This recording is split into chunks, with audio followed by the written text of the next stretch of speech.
What is up, everybody? We're here for day 3 of the round of 8 in this ASL. It's been a crazy season so far, and today we have our only Protoss that's actually managed to make it this deep for season 16. That's right. Mini is playing here today. Very exciting to have him, and I think if he advances, it basically gives us the best possible storyline, the best possible round of 4. Protoss has been failing in this tournament. Well, honestly, all the good players have been kind of failing in this tournament, right? We've had so many crazy upsets thus far, and you know that's definitely something that has defined this season more than others, I think. But then we get towards this round of 4, and it is familiar names once again. Yeah, we've still got the best of the best, but it was a weird season. I mean, with each phase, the round of 24, the round of 16, we had a lot of players that we thought were obvious picks to go through. Flounder get knocked out, and it's made for a very different season. Now, there are some mainstays here. Action, you know, he's always in the mix. We've got Rush, he's back. He might be, you know, taking over the spot for the best Terran who's actually active now. And then we've got Mini, and, you know, Mini, you know, as a Protoss player, I've always found this guy to be really interesting because he doesn't play like anybody else. He's, at times, he looks like the strongest player in the world, but he's inconsistent, I think, especially in his build order selection. Not as good at navigating the series as some of these other players. Obviously, he's an ASL champion from before, but this is going to be an interesting one. I think it's going to be doable for him. Sharp is tough, but I think he's not as strong as he was looking in years past.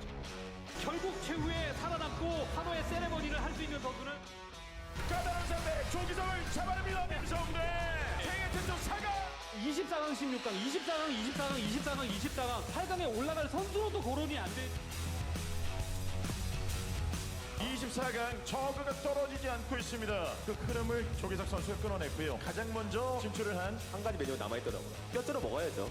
볼초가 진짜 엄청 매섭습니다. 조기석 씨 여기 낚시가 좀 나오고 있습니다. 지뢰가 들어온 상대들 다 끊어내고 가장 먼저 8강 진출.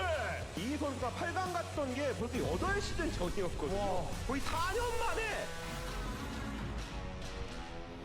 가을의 주인공 변현재. 우승 이후 좀 안 좋은 성적을 좀 거뒀습니다. 그 이후의 성적이 16강, 24강이어서 만족하지 못하는 약 올리는 거죠. 어디 말리지롱 하면서 변현재 클래식이죠. 이거는 시그니처 플레이가 좀 나오고 있습니다. 이번엔 찔입니다. 완전히 자리를 안 줘요. 생더블 또 나가나요? 3연승이죠. 연속 땡내 극할과 승리 따르면 8강 진출. 유일한 프로토스입니다. 프로토스의 마지막 히어로입니다.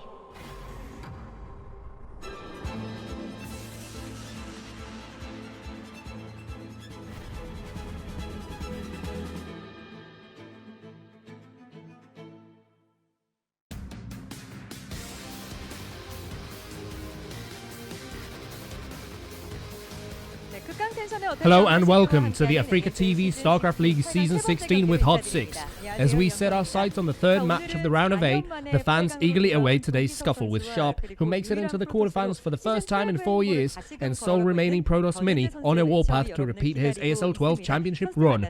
Let's talk to the guys ahead of the match. Hello. We'll start with Sharp, who, again, prepares to play a round of 8 match after a 4-year dry spell. Sharp, you must be feeling anxious ahead of today's game. How would you rate your form? I am indeed very anxious, but I expect things to get very interesting. I'm looking forward to the game. The bracket draw decided your opponent for this match would be Mini. What do you think of this matchup? Mini is a particularly demanding opponent, but my mechanical play, I'm pretty good with vultures. I think things will be alright. A demanding opponent to face, nonetheless, you're saying there's a chance for you to win. Yes. Sharp is coming in confident ahead of today's game. Let's have a word with Mini too. Hello. You seem like someone particularly thirsty for that round of 4. You have hardly faced off against Sharp, save for a single best-of-1 loss in the round of 24 of ASL 4 way back. How do you see your chances in a best-of-5 here in the quarterfinals? The loss in ASL 4 you mentioned happened during a time Sharp was on top of his game, and I think he has dropped off since then. So today I'm quite confident. And how do you rate your own form currently? 제 폼도 별로 안 좋다라고는 생각은 해요. I don't think I'm in good shape, but recently, compared to Sharp, I think I stack up pretty well.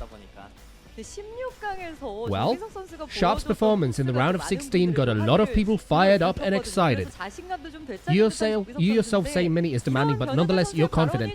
Are you going to let Mini's remarks get to you, Sharp? Well, actually, I think I'm confident enough. Well, the reason is you need confidence to do well in TVP. So through this confidence, I hope to make something happen today. Well, to put things bluntly, you don't really have a good track record against Protoss in ASL. I wonder as to what your preparation looked like ahead of today's game against as strong and demanding an opponent as Mini. In any case, it's all best of 5 plus from now on, so things are a bit different. I had to rethink my entire approach, and I specifically focused on fundamentals. So your analysis of Mini's style is complete? Yes. Great. Mini, you haven't actually faced off against Sharp in a best of 5 before, so you must have done some analysis of his own style.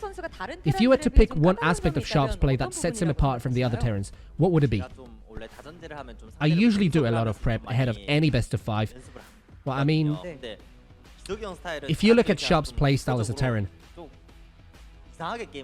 he plays weird games. The games themselves are kind of weird, like you can't really predict what he's going to do next. You know a lot of people say that about you, right? Well, hey now! Okay, myself, if certain conditions arise, I can play a bit more unorthodox. Sharp just plays weird from the get-go. You can't predict him, I didn't want to run into him in a best of 5, but I'll have to try. You both think of each other as playing weird. Fair enough. I wonder what that means for today's game. A lot of fans eagerly await this bout. Which game do you think will be of particular importance that we should all pay attention to? Well, sets number 2 and number 4 are 2-player maps. So in any case, winning the first game is most important. If I win the first game, I should still be able to somehow survive through the 2-player maps. And what about you, Mini?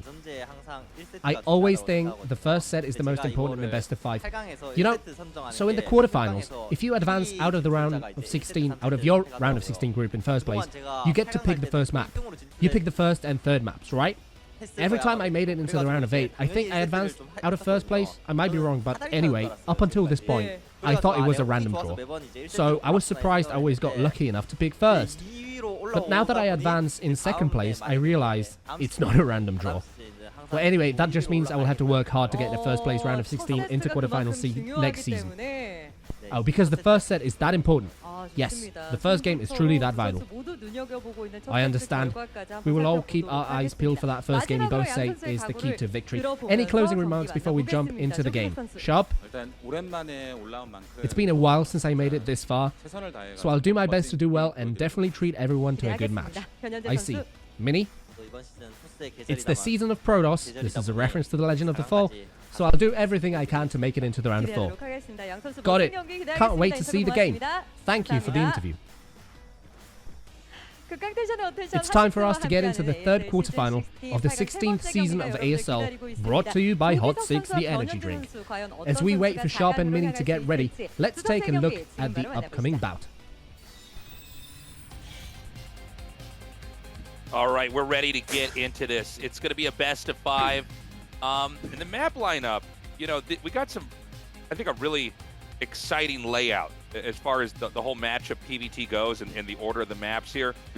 We've got Neo Dark Origin. You know, there's a lot of crazy things that Mini could try there. La Campanella, I'm very interested again in what his approach is going to be. Invader too. All 3 of these maps in the middle, there's a lot of probably exploitive ways a Protoss could come into the matchup. Yeah, I definitely think you're right about that, which seems to me like it makes the first map on Polypoid pretty important here for Sharp. I think that he is going to need to show that he can take a game on kind of the most standard map that we have in the pool. Definitely a very playable map for Terran vs. Protoss. before we get into this area where Mini is gonna maybe catch fire and really go on a run with crazy builds, crazy aggression. Yeah, I also want to point out that Mini is very likely to steal gas on maps that he can. So maps where there's only 2 spawns. And Sharp is, out of all the Terrans we have in the ASL, most inclined to go take his own refinery so the gas can't be taken. Yes. So that's just something, if we get there, we'll talk more about it. But it could make for some very interesting circumstances in the early game. Some build orders and some interactions we don't normally see. Yeah, that's a very good point. I kind of hope that comes up because that's very interesting where it can really kind of turn around and there could be like a build order loss at that point. But yeah, you can see Sharp, he did very well in earlier ASLs. He was the 3rd most successful or 4th most successful Terran in the ASL for years and years and years. Hasn't been doing as well recently, but now back in the round of 8. Whereas Mini, I mean, he is a champion. He is someone who has gotten so far. He's gone to the finals multiple times. Just a deadly Protoss player, and it's good to see him performing well again this season. Yeah, and look, I think if Sharp wins here today, we have to reevaluate where he's at because he was for a little bit, one of the heavyweight Terran players, very different style, very active on the map. But if he gets to top 4 here by winning today, that's huge. We really got to, put him up there with the other great top-tier Terrans again. Yeah, and Terran 1 theme, love it from Sharp. Just such great style. Sharp, it shows like kind of a low win rate for TVP, but I mean the ASL stats aren't really like all-inclusive of what this guy is in this matchup. He is a very deadly Terran versus Protoss player. He adds a lot of volatility. He does aggressive builds. He does good macro play as well, so don't get me wrong, but like he's like the king of the vulture. He is someone that is going to have those vultures out rotating around, looking for holes, and if you have any, he's going to massacre your probes, so you have to be careful against Sharp. He's one of the Terran players out there that really, when he wins, it's death by 1,000 cuts. Mm-hmm. He has these small, he kind of will accumulate and build up damage over time. And it's very different from, players like Flash as an example. Sometimes he just, he's got it set up strategically so well that he cuts the player down perfectly. Mm-hmm. But Sharp is really a guy that gets in their face a lot and has a lot of stamina as well when it comes to a long game or a long series. Yeah. Now, Mini, of course, this is one of the most successful ASL players ever. And yeah. I do think he's favored. I do think he's favored going in, but honestly, if Sharp wins it, I'm not overly surprised because of the strength of this matchup for him. So we're going to have to see what they choose to do. Polypoid, this first map, again, very important here for Sharp. Yeah, we're going to go standard for map 1. If we get to map 5, it's going to be standard again. And then we've got a lot of very weird, very interesting maps here in the middle. It should be a fun series. Looks like we're ready to go. Guys, this is Sharp versus Mini, a best of 5 to see who will get to the round of 4 of Season 16 of the ASL.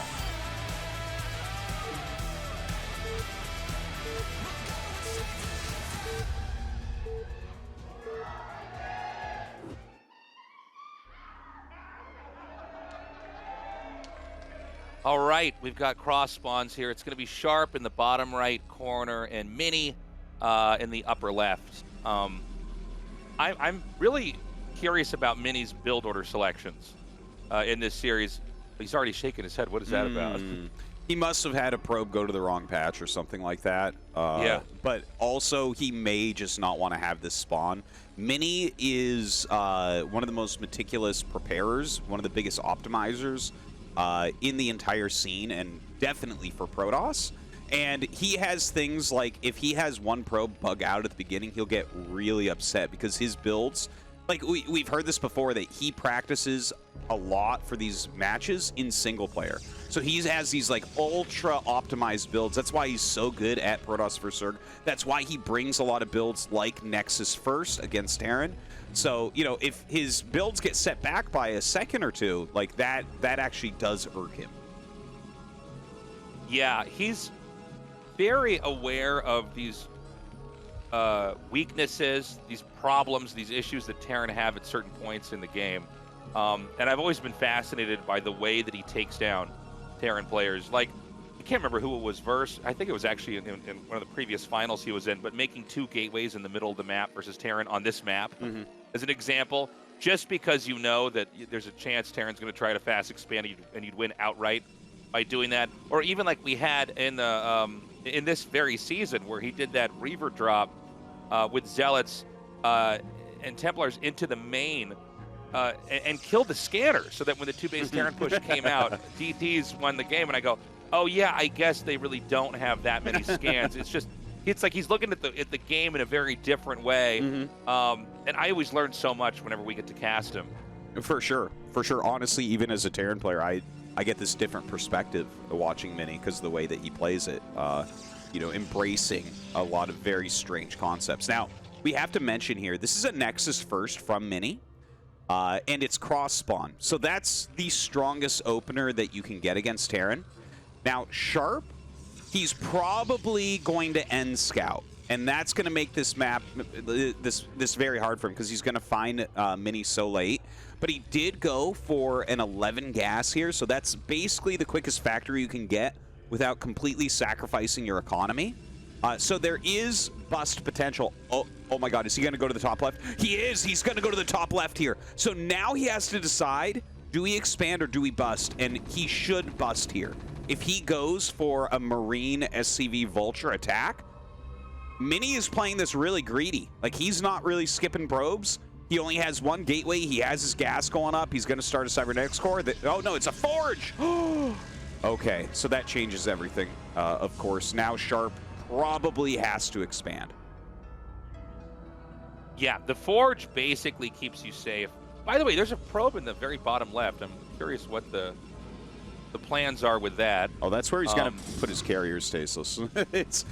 if he gets if it's a 2-fact push, maybe he'll go like you know, DTs or something down there. This is something like so basically the way to play macro against a Forge expand is you lay mines out in front of the base. Okay, so if you lay those mines there, it's like they have to go robo and get observers to get out. But if you just make gateways elsewhere on the map, this is something some Protosses do. You just like attack move at the Terran base, and all the mines are in front of the Protoss base. So it's like you're not expecting units from that angle. So it could be that, or it could just be a carrier rush. You're blowing my mind, Artosis. Oh my god, the Vulture's going to come up. Dude. And it gets right, and this is a disaster. I mean, he did a great job threading that needle. He got that right in there. This is, what, it's got over 50 hit points. And you know, if you control this perfectly, the amount of damage you can eke out is insane. It looks like he was targeting the Zealot. He's back to targeting probes. I got to say, the control here from Sharp got a little bit lackluster. He hasn't done anywhere near as much damage as I thought he was going to do. But again, as long as the Vulture's alive, more damage can still be dealt. Yeah, just running it around is actually gaining him a lot of advantages here, and he's already got 4 kills. So, like, yeah, theoretically, with perfect micro, he could have gotten more than what he has gotten so far, but this is still very good. Look at that, 5 kills. Dude, he's getting so far ahead. Look at that. 5 kills on that 1 Vulture. Amazing. Second Vulture's going to come out, and we've got the Citadel made down here in the bottom left. So I believe this is going to be a DT drop, unless we see a gateway also made over there. So what Sharp is doing, I find this to be the best opening and response to Nexus first, is the Spider Mines and the 3rd Command Center. Now, I really like what you were saying earlier, Tosis, because that's an idea that hadn't really occurred to me, but and maybe it's because I don't go Nexus first very often, but yeah, the idea of just making 2 gateways as an example outside of your base and going right around and killing them that way, it's a really smart move. Yeah, you know, obviously you're taking some risks there.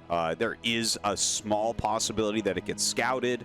You know, he is kind of looking around right now. This is, you know, this is something that occurs to Terran players because some Protoss do moves like this. So, oh my god, and he scouts it. Dude, Sharp is destroying. I don't think Mini has much of a chance this game.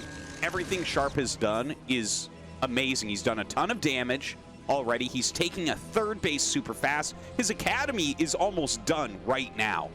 Or in fact, look at that. It is done. He starts his engineering bay.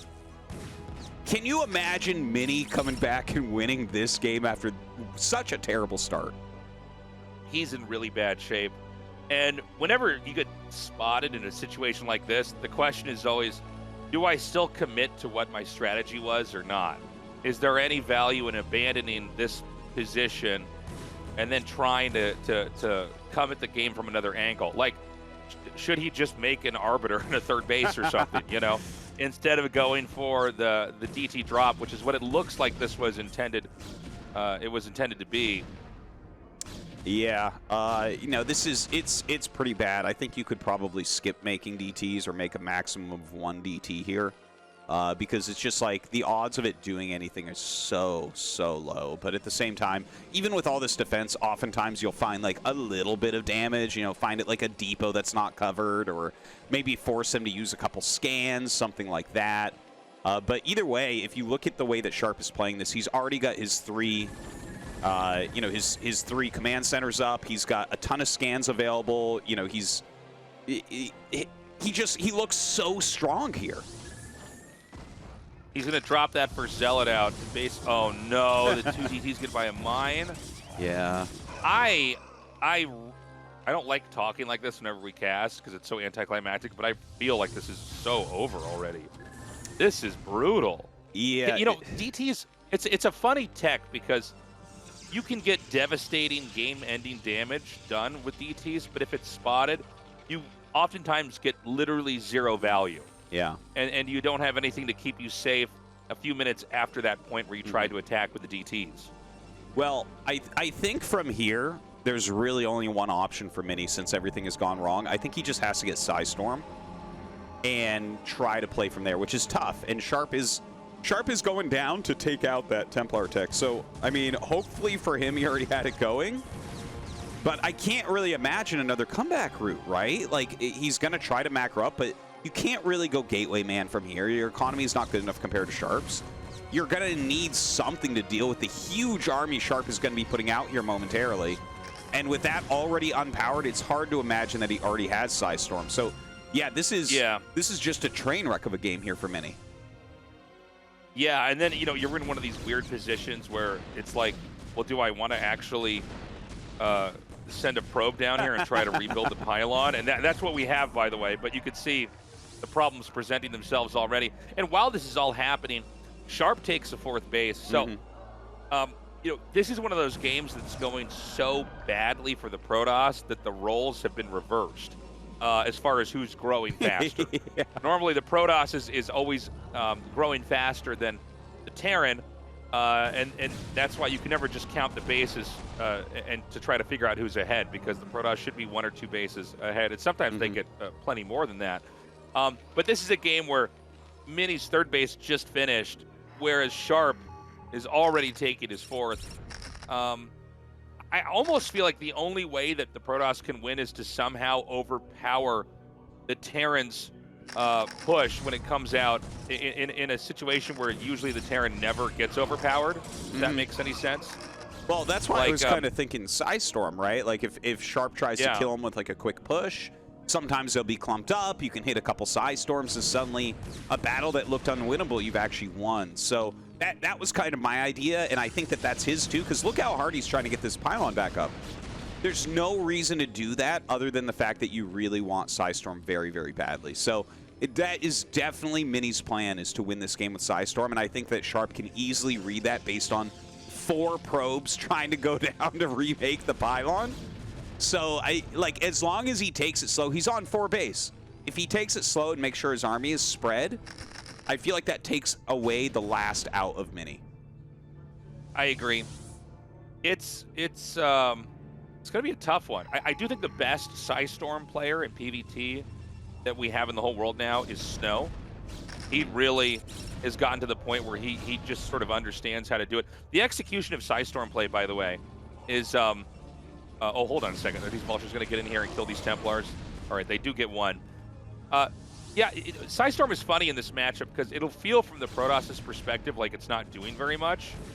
But the truth is, Terran are very unlikely to be repairing their units the whole game.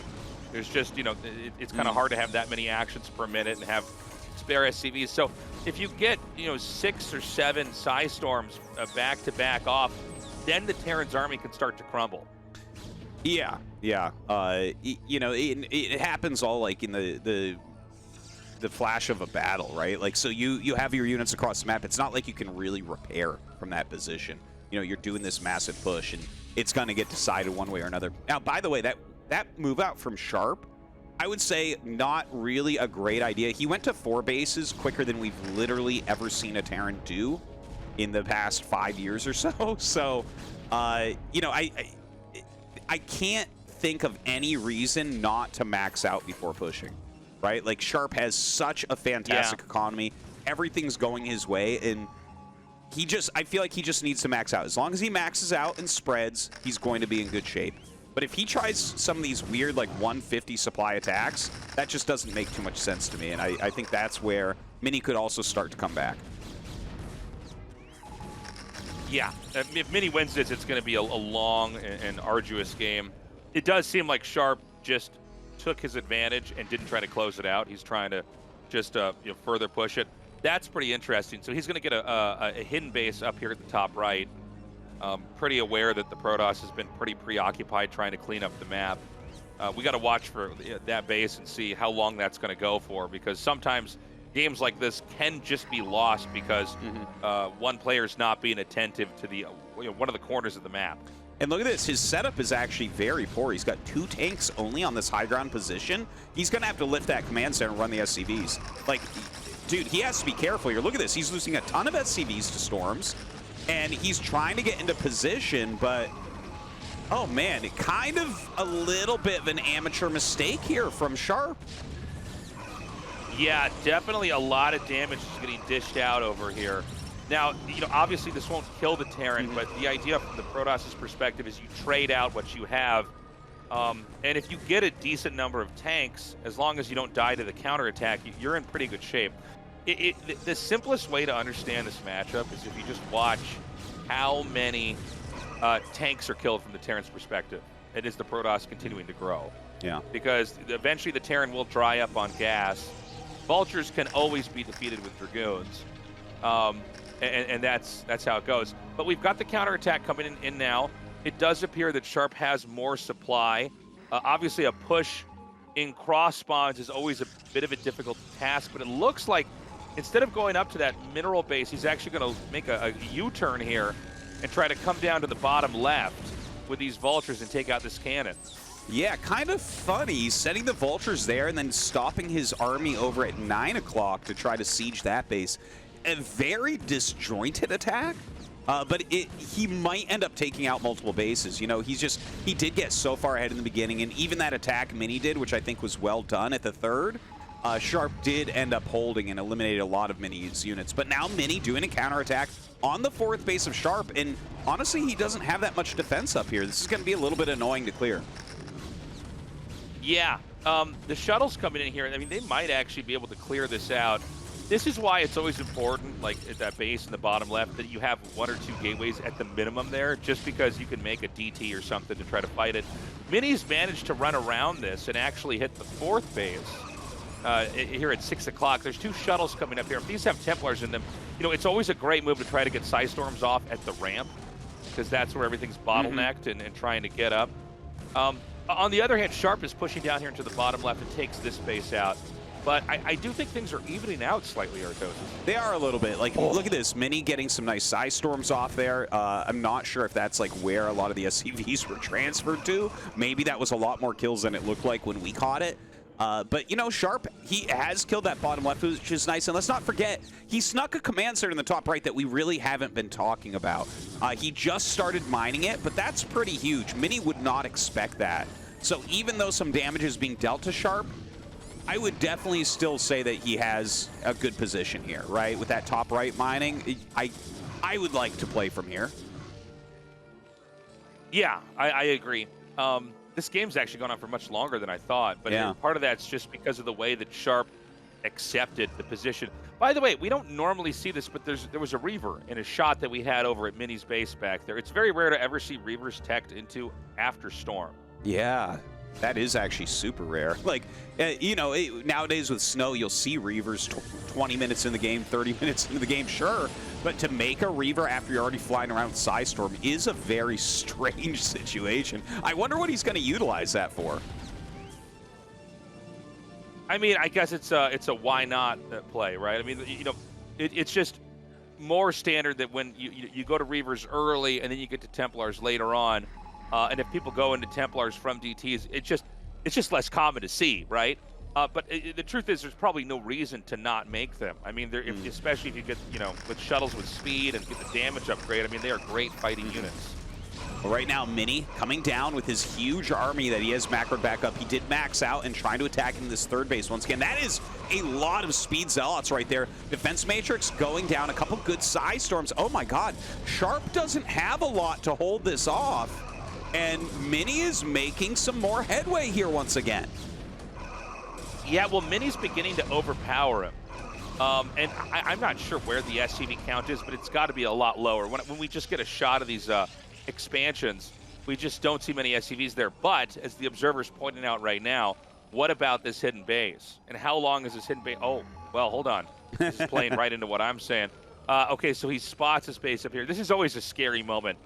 From the Protoss' perspective, because you suddenly realize this game is not where you thought it was, and you have to figure out, okay, how much did they mine, and how quickly can you recover? And right now we see Sharp coming up to try to defend. Yeah, if Sharp can actually... Wow, look at this. 2 Goliaths and a Vulture and a dropship. Okay. I don't know what the hell Sharp is doing in this game.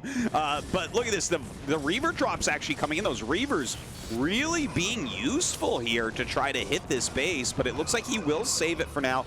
If Sharp can simply stabilize this base, then, I mean, it feels like he's still really ahead. And in fact... Look at this, taking 3 o'clock in between this, because really right now he's got that very strong defense in the bottom right and sending a lot of units to the top right. That feels like a great expansion for him to be taking right now. This is some of the most aggressive expanding I've ever seen in a Terran vs. Protoss. It's funny, too, because not only has that top right base been spotted, Sharp is now committing to holding it. And one way that the Protoss will just lose a game like this is if another starting location is taken. If you can just like get a command center at the main and the natural, the Protoss cannot win at that point in time. Yeah, it would have to be something like just a huge amount of carriers to grind that down, and that would be like an hour-long game. But yeah, if Terran gets 2 main bases and can kind of hold everything, it's pretty insane. You can get so cost-efficient. You've got all these great defensive locations to set up. But Mini is like doing such a good job. He's killed a lot of SCVs this game. These Reavers that we were kind of wondering about are actually doing magnificently well for him. And now Mini is taking the whole bottom left. So he's saying, you know what? I got you kind of on the back foot. Let's take a couple more expansions. And I tell you, this is a slugfest right now. Yeah, it is. And I think that Mini might be at the point where he can break this position. And this is another example of why speed shuttles are just absolutely necessary, and why relying on recall from Arbiters to relocate armies, it's just an obsolete way to play. Not that you shouldn't do it ever, but that, you know, having moments where you can just chuck a couple units in shuttles and toss them into a position like that, and suddenly Terran has now lost control of the top right location. Yeah, that's a bit of an issue. Luckily, he does have 3 o'clock. And I think he can hold it, and I think he can kind of push up and maybe retake this top right. But, you know, Mini's done a very good job in a lot of ways. One thing I want to mention is the first 3 bases for Mini are all mined out. So, you know, he's had pretty large probe saturation this entire time, which makes those 2 bottom left bases incredibly important to him. Oh, we're going to have a big drop over here. You know, we hadn't given this location much attention, but it does seem like there isn't too much to defend. Another great storm, and again, as long as you're trading out these Psystorms over time onto these units, the damage accumulation really does add up. Yeah, very good drops coming down from Mini, but doesn't look like he'll do much economic damage there. I'm actually kind of surprised he didn't Psystorm the SCVs. There was a lot on those patches. Now, Sharp with a 2 tank drop in the bottom left, this is kind of a huge moment. And in fact, he's attacking in as well. This is going to buy time for those tanks to maybe kill this. Oh, but a single Zealot actually could kind of ruin this for Sharp. Yeah, I think that one Zealot might save the day. We've got some Side Storms coming down here. Again, some great plays here from Mini. And it's so hard for the Terran to advance. Another good one comes down. And you know that he's back right now macroing. There's going to be another wave of units that'll come down here to try to engage with this. Well, Sharp, his push coming in. He is going to be able to maybe kill that base as well. Look at this. Mini. So much anti-air there. He really is onto what Mini is trying to do with this speed shuttle harassment. But, you know, if Sharp kills these bottom two left bases, that's going to bring Mini's economy down to just 12 o'clock and 9 o'clock. Yeah, it's so important that he's able to hold this position out here. The Side Storms are, you know, continuing to build up and do a lot of damage. Looks like he will get that final storm off on those tanks. Really nicely handled, but Terran is still moving in. I mean, it looks like the bottom left position is going to collapse. And that doesn't mean that Protoss loses, but this whole game's been an uphill fight for Mini since that first Vulture got in the base. Yeah, we've got Terran on yeah, sorry, go ahead. You know, he's done such a good job, it's insane. Like, he really has almost completely come back in this game, but now Sharp, you can see the type of economy Sharp has, because, like, a lot of things have gone wrong for him, but he just keeps sending units. Yeah, well, with Terran on 5 bases is really difficult to deal with. That's a really long game. Now, Mini seems to be handling this game pretty well, all things considered, but it does seem like the walls are closing in. Yeah, there it is, GG. As that bottom left position falls, and then that center left spot begins to be hit, it's economically completely impossible to recover from. And so game one goes to Sharp. Yeah, you know, a really interesting game. Sharp got such an advantage in the beginning. I honestly think he was playing a little bit too fancy. I think if he had just sat back, maxed out, and started to move after he had 4 bases, like, you know, that would have stopped a lot of the headaches that Mini gave him. But Mini kept really active, found a lot of spots to hit, and did a good job. Like, I mean, Sharp got the early punish, but I feel like overall Mini played maybe slightly better, if that makes sense.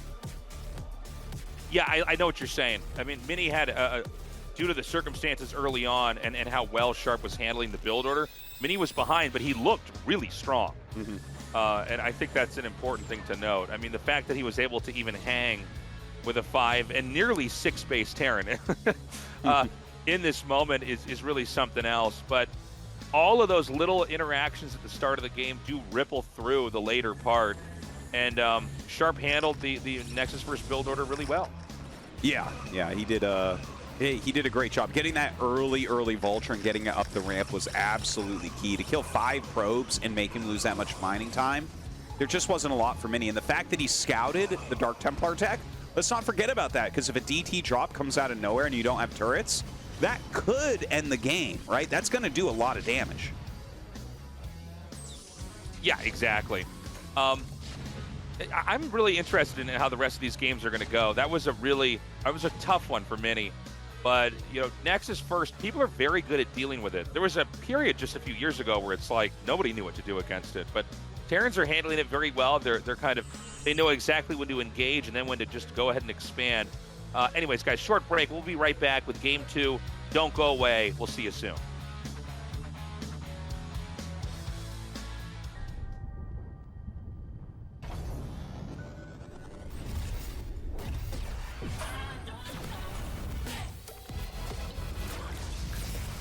우주급 텐션, 최고의 토킹, 핫식스 토킹.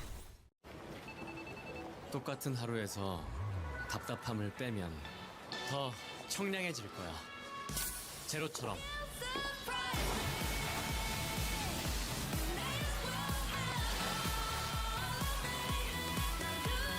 우리 없어도 되는 건 빼고 살자.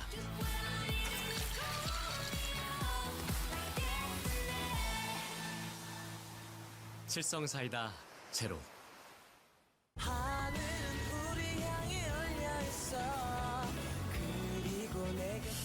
청량한 이 순간 칠성사이다로부터. 칠성사이다.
Welcome back, everybody. It's time to go into game 2.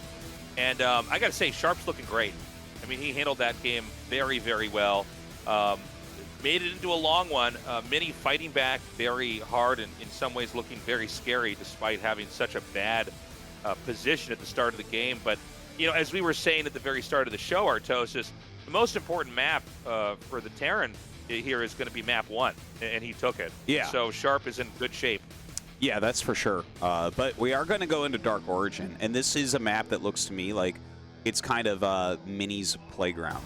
You know, it's a map that has a lot of weird terrain features. It's a 2-player map, and I think that Mini can have some sort of plan here that's going to be really hard to deal with as a Terran player. Yeah, I mean, there's going to be some scumbaggery for sure coming up here in the next couple of maps because, you know, Mini is very good at assessing a map and a position and the options his opponent has and trying to find some kind of exploit and come in there and punish.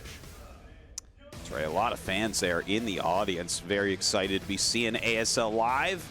So good to see a lot of foreign fans in there as well. Hope that you guys are enjoying the ASL. And yeah, I mean, a big thanks to everyone, of course, who's been supporting the Patreon guys. Patreon.com/ASL English. The season has been amazing so far. And it's getting better and better. And I think we're going to have a very close match here tonight, Tastosis, based on that first game. Oh, I think so. I think we might be going all the way to game 5 here. I don't think there's a world where Sharp comes out 3-0. Yeah. And I think that's really evident in just how well Mini was able to fight. But look, this whole series, we start out with a very standard map and we end with a standard map. But as we go into the middle of this series, these are some very different maps that could really allow Mini to come up with some very creative ideas. And from the Terran as well. There's a lot of cool, tricky things the Terran can do in a map with only 2 spawns as well. And it looks like we're almost ready to go. Oh, we actually are ready to go here onto Neo Dark Origin here for map number 2 in this best of 5 with Sharp versus Mini.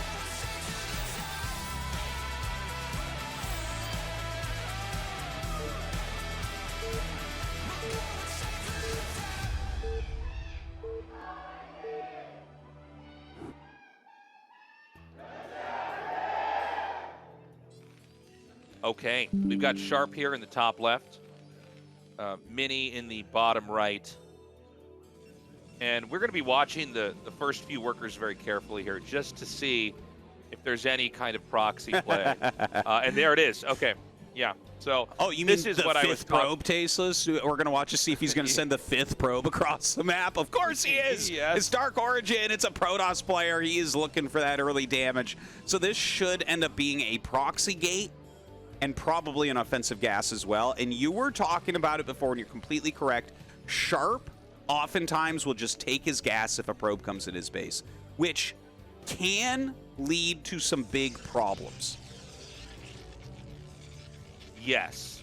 Well, it leads to also a very different game. Yes. So the idea is that the Protoss is going to take a gateway on 9 and then make a beeline up to where the assimilator, or the Vespian gas geyser is, and then just take an assimilator immediately. Now, Terrans don't have enough money to take their refinery and prevent the gas steal, as they call it, unless they skip the barracks. And so this is another thing that only Sharp I really see do. He'll send the SCV to the ramp, and you know, it hadn't really occurred to me until now how small the ramp is on this map. I've never really looked at it, but you can just block the ramp with an SCV. An SCV is stronger than a probe in a one-on-one fight. And he might just have enough to take the gas anyways. And if you don't get the gas stolen, it's a much harder game from here because, oh, hold on, he's going to try to come up now, but I think that there's enough time. Yeah, there it is to get the refinery. That was a perfect block. That was really, really well done. You're right, that ramp is pretty thin. If that was a slightly wider ramp, like if this was space tile set, I think Mini gets up there 100%. Oh my god, he trapped his own probe! He has to cancel to get it out. That's so funny. But look, everything seems to be going well for Sharp so far here.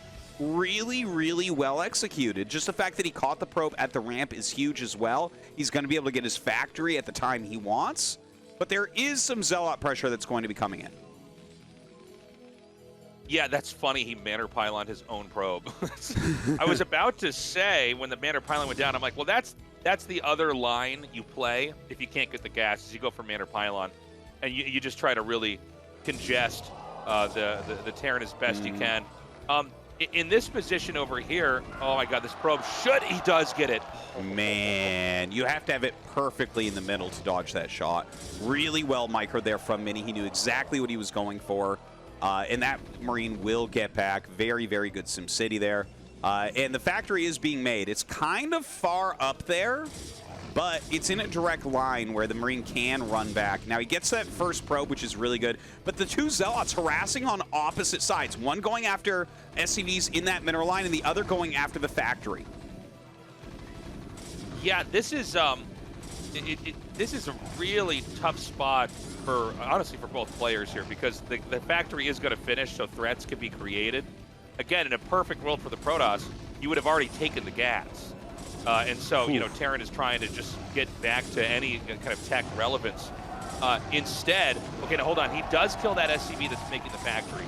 That's the best you can really hope for in this position, is that you can deny the factory from continuing to be produced. Yeah, the game turns around immediately when a Vulture gets out. So that is what he's trying to prevent for as long as he possibly can. He's actually reducing the Marine count a lot, which is very powerful as well, because when he follows up with the Dragoon, the Marines are going to be what helps to hold on against that. So these Zealots continuing to run around, getting more and more damage.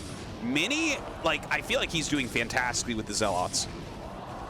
Yeah, he's really getting a lot of kills. But when the Marines were not able to fully defend that and that bunker wasn't able to finish, you know, that's where Mini got the edge.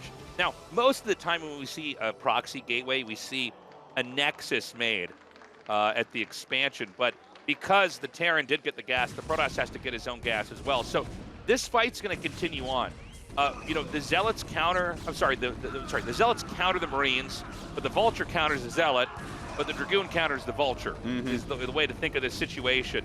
But when the tank can finally emerge from the factory, that's usually where this rush ends, unless there's enough Dragoons to overpower that. And when you get to about 4 Dragoons, that's when things just start to fall apart for the Terran, if they're fighting on even terrain and not low ground to high ground. Dude, this is so smart. He split the Dragoon down a different ramp and then comes back up. He's going to be able to bust this Vulture and then bust the Marine. There's been some miss micro here from Sharp as well. Like, he did not target the Zealot first like he needed to. But look at this. He's going after the Goon. Oh, my God. Just barely doesn't get it as the Dragoon continues to heal up. But, yeah, I think you're right. A Siege Tank should be coming out, and that's going to help. But as the third Dragoon comes up, this becomes dangerous again. Oh, my God. That's getting so low, though. Dude, you're kidding me. He's going to get both of these out. This is insane.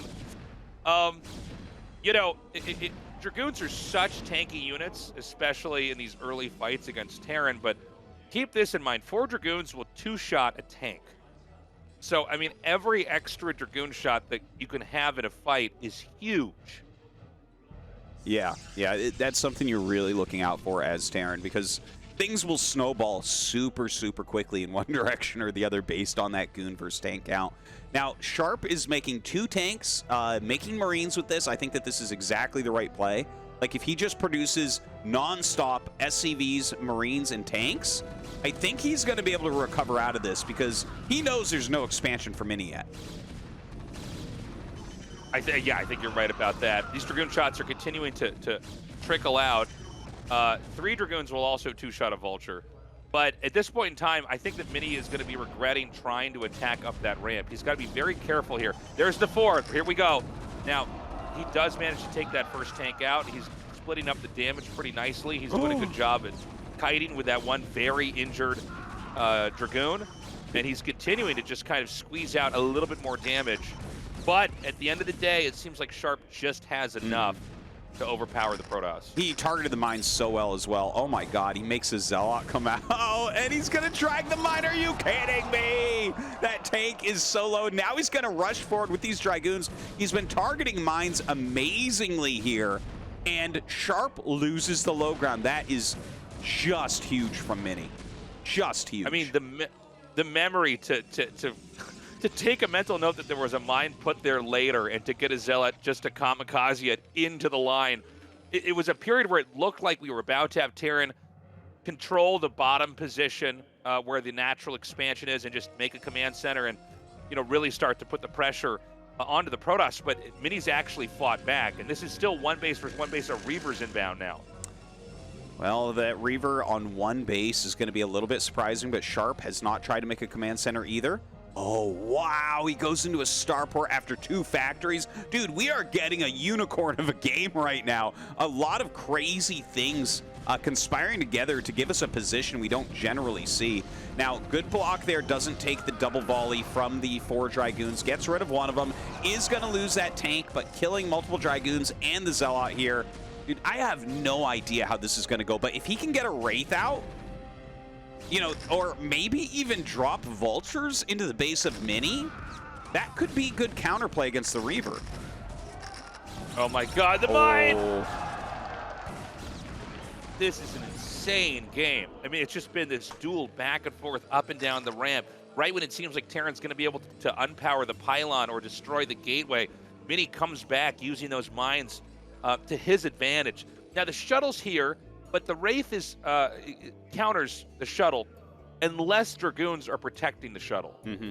We don't normally get to cast early game interactions like this in PvT, but again, maps like this can create these very exciting games. But we got to watch and see how the next couple of Reaver shots go, because when you're this low on Terran units, 1 to 2 Scarabs and you're dead. Yeah. He's got some greatly placed mines. This is funny. He didn't scout that this was occurring, but he knew. He knew that this was going to end up being a Reaver play. So he's done a great job here. Look at this. Going to have to target that Dragoon down. Oh, my God. Lands it on the mine. What a crazy back and forth game we have right now. Can the Dragoon kill the Wraith? No, it's still alive, and therefore can be repaired. I think it was a mistake to send the shuttle into the main. I think he should have pushed up the ramp with the Reaver and the shuttle. Oh, wow. Now, Sharp has opened up the back door. We didn't really get to remark on this, but you can go all the way around. And this may just kill Mini. If Vultures get in there and kill his workers in the main, it's huge.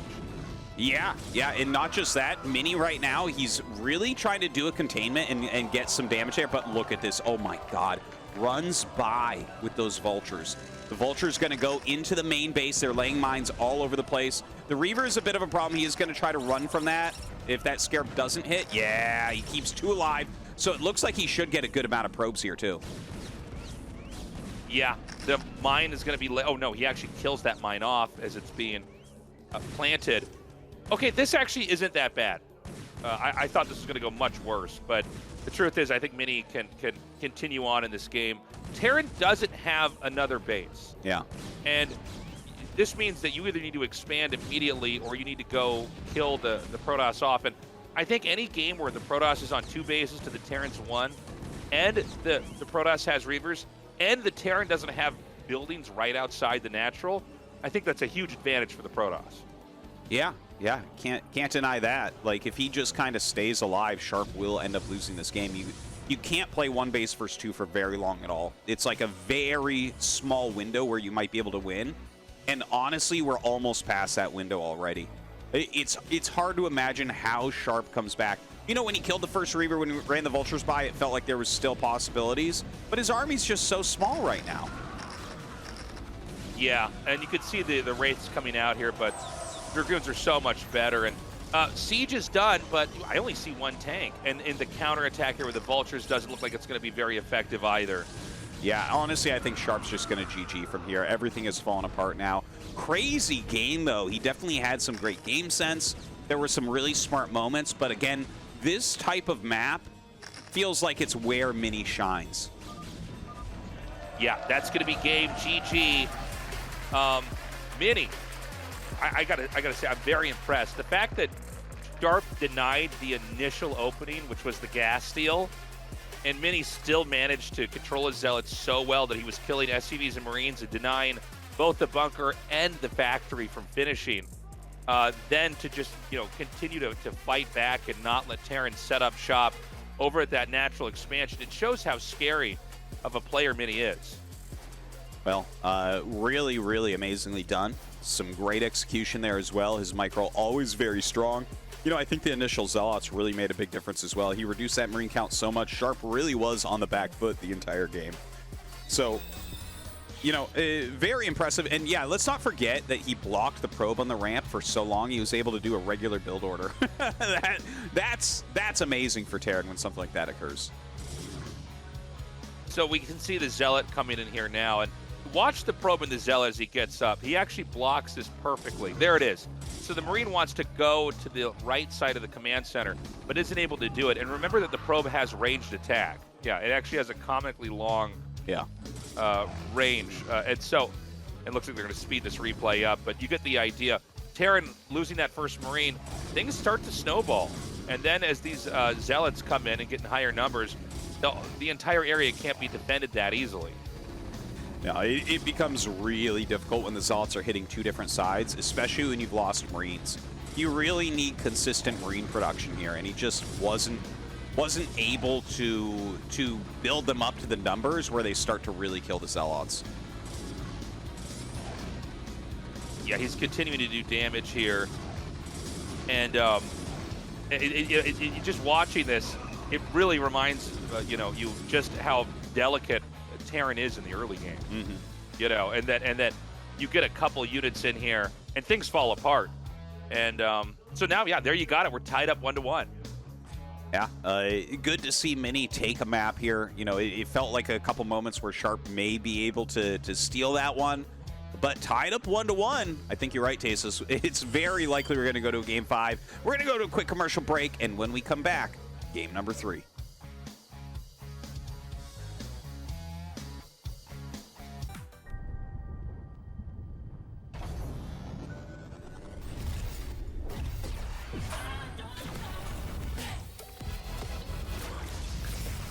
우주급 텐션 최고의 도킹 핫식스 더캔.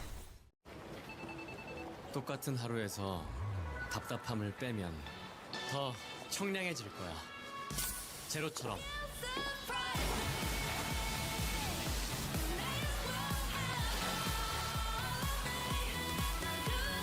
우리 없어도 되는 건 빼고 살자.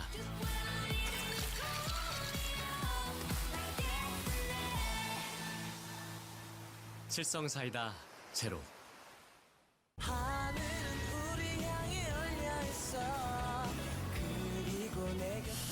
청량한 이 순간 칠성 사이다로부터. 칠성 사이다.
Welcome back, everybody. Thank you for waiting. We're going to be going into game number 3 shortly here and find out which of these two players is going to take the lead, as we're tied up right now 1-1. That's right. It's been a very interesting series so far. Two very dynamic games, very action-packed games. And we are going to be going into set 3 on La Campanella. That was actually Sharp's next pick, which is kind of interesting there, maybe just because it is a 4-player map. And it has a... Yeah, I don't know. It's not an easy map to play in this matchup, though. I feel like speed shuttles are going to be very, very strong, but we'll see what Sharp has planned for it. Yeah, I'm very curious what the early game is going to look like here from Sharp. You know, he's very willing to go for dropships right away. This is a map where I almost have more questions than answers about how the matchup's going to look. But, you know, there's a lot of crazy things that Mini could certainly do here. That's for sure. It's a tricky map, and you definitely have to have a good idea of what you're trying to execute. And it feels like no matter what it is, there could be something your opponent's doing that could hard counter it. So, you know, it's maps like this, they can really be decided almost before the game begins. Yeah, that's very true. Will Mini go for early Nexus again? He does really like to do that on these 4 spawn location maps, but we've already seen that Sharp is pretty good in handling that. I also am curious about carriers. You know, there was a period where Mini was very carrier heavy, and it seems like he's backed off from that in some of his competitive matches, but this does look like a map where you could really exploit positions with carriers. Yeah. It kind of does have that, like, old outsider type feel with those bases around the edge and a lot of movement over there, but, like, hard to get to. So I could see carriers being extremely strong if he can get to them. But I feel like we're going to have some very teched out builds. Maybe a quick dropship from Sharp. You know, I would be shocked if Mini doesn't go speed shuttle here as well. Yeah, I think he probably has to. And a 2-factory, I think, is a possibility here as well. Just trying to come out and do some kind of aggro push. So, yeah, let's get into this, guys. This is game 3 here in this best of 5. Sharp versus Mini continues on.